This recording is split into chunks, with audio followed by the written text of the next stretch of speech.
Dead, and a man is in fair condition tonight after being hit by a car on a busy street in Columbia. And police are now trying to track down the person they say is responsible. We first told you about this last night at 10 when the man and woman were struck on Range Line near Vandiver about 6:30. And now police say the person who caused the accident drove off. ABC 17's Dan Messinio joins us now. And Dan, what leads do the cops have?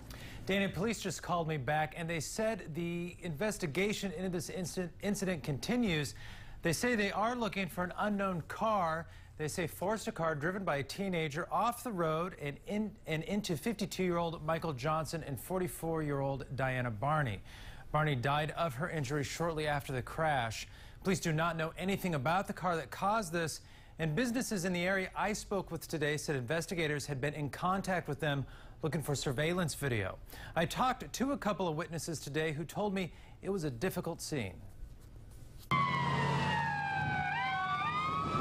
This was the scene Howard Kernan came upon about 6:30 last night. I ran across the road immediately to see if anybody was okay or what was going on. Shortly before the crash, a Honda Civic driving northbound on Range Line came upon a vehicle heading south in the northbound lane. In order to avoid the vehicle driving in the wrong lane, officials say the driver of the Honda swerved out of the way. I just looked up. I heard some tires squealing. I looked up, seen the car kind of swerving out of control when it came around, and seen her catch the people from behind, sort of. Police say Johnson and Diana Barney were walking northbound on the side of the street. I know by then people was already stopping and dialing 911. 3 or 4 people had their phones. So I came over and got a blanket and covered her up at least a little bit. And other than that, they got here pretty quickly, so. Emergency crews rushed both people to the hospital. Barney was pronounced dead shortly after.